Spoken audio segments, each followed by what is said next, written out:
You know what is genuinely crazy? For the last 6 months, every major supply chain analyst, every tech leaker, and every 3D render artist on the internet swore up and down that the new Mac Mini was going to be a total sleeper. The consensus was unanimous. We were all braced to receive the exact same flat, aluminum slab we have had sitting on our desks for over a decade, just with a slightly faster chip slapped inside. We were getting ready to yawn through the most boring, predictable press release of the year. But then, Apple finally pulled the covers off this week. And they did not just prove the rumor mill wrong.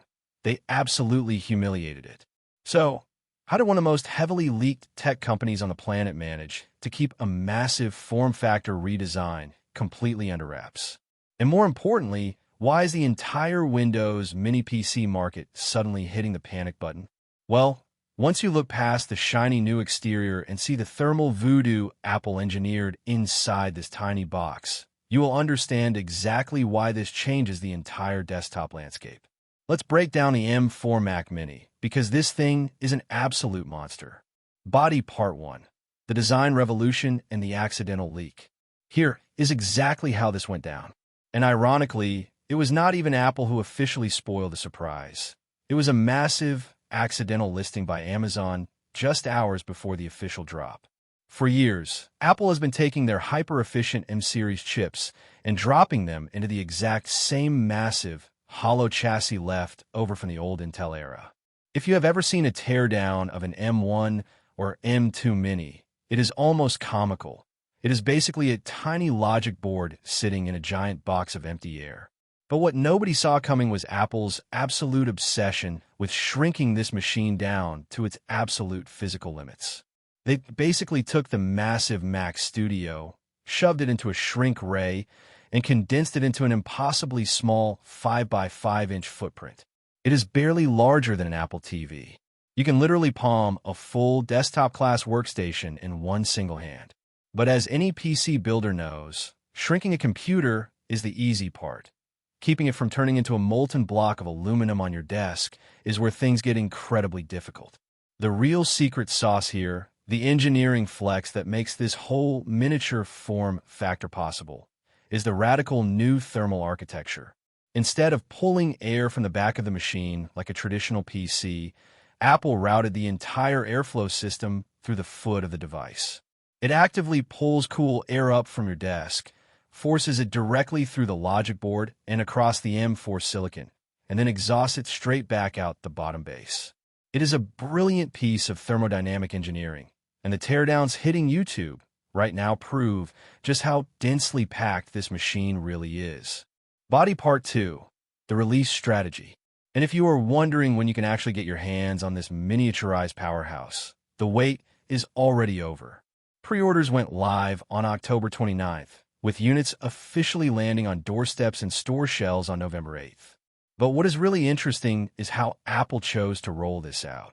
Instead of dragging us through a 2-hour, heavily produced keynote event that takes itself way too seriously, they just woke up and chose violence for 3 straight days.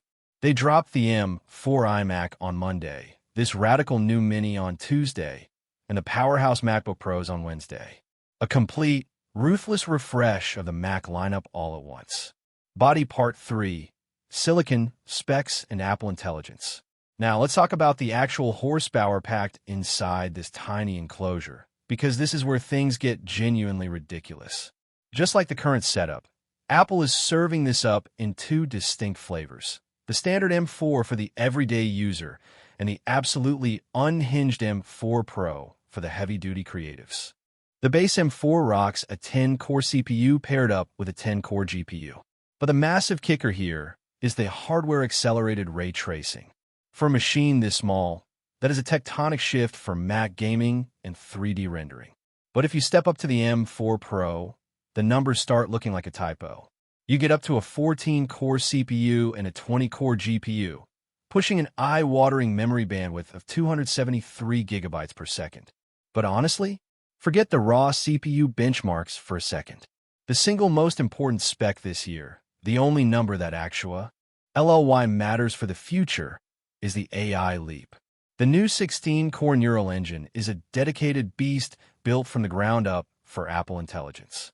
If you're someone who wants to run complex AI models natively on your own hardware, without paying ridiculous monthly cloud subscriptions and without handing your private data over to third-party servers, this neural engine is the entire reason to smash that upgrade button. Body Part 4. Fixing complaints and connectivity. And finally, after years of us complaining in comment sections and forums, Apple has officially killed the biggest joke in the tech industry, the 8GB base model. Yes, you heard that right. The entry-level Mac Mini now starts at 16 gigabytes of unified memory across the board. The era of hitting red memory pressure on day 2, just from having a few Chrome tabs open, is finally dead and buried. It is incredibly refreshing to see Apple actually listen and fix a major bottleneck head-on. And speaking of listening to users, let's talk about the outside of the box. They finally put ports on the front. You get 2 USB-C ports and a high-impedance headphone jack, right where you can actually see and reach them. No more blindly scraping the back of your pristine aluminum computer with a cable, praying you find a slot. Around the back, the Pro models are packing Thunderbolt 5. We are talking 120 gigabytes per second of data transfer. That means your external SSDs are going to run like internal storage, and you can push up to 3 massive 6K displays simultaneously. If you're a video editor crunching massive 4K timelines, that is a massive workflow upgrade. Body Part 5. The catch, the pricing, and the quirks. But of course, this is Apple, so we have to talk about the catch. First, while they graciously doubled the RAM, they left the base storage at a deeply frustrating 256 gigabytes. In 2024, for a machine this capable, that is a tough pill to swallow. And while the base M4 is an absolute steal starting at just $599, the pricing ladder gets steep fast. The M4 Pro starts at $1,399, and by the time you upgrade the storage to something actually usable, you're knocking right on the door of Mac Studio pricing. You have to be really careful with those configuration sliders. But the absolute funniest part of this entire redesign, the thing that has the internet completely losing its mind right now, is the power button. In order to achieve this microscopic 5x5 footprint and that incredible thermal design, Apple literally put the power button on the actual bottom of the chassis. Yes, channeling the dark, chaotic energy of the Magic Mouse. You have to physically lift the computer up to turn it on or off. It is peak Apple design stubbornness. But before you grab your pitchforks and head to the comments, let's be totally honest with ourselves here. When was the last time you actually powered down your Mac desktop? Most of us haven't touched a desktop power button in years. We just let them sleep.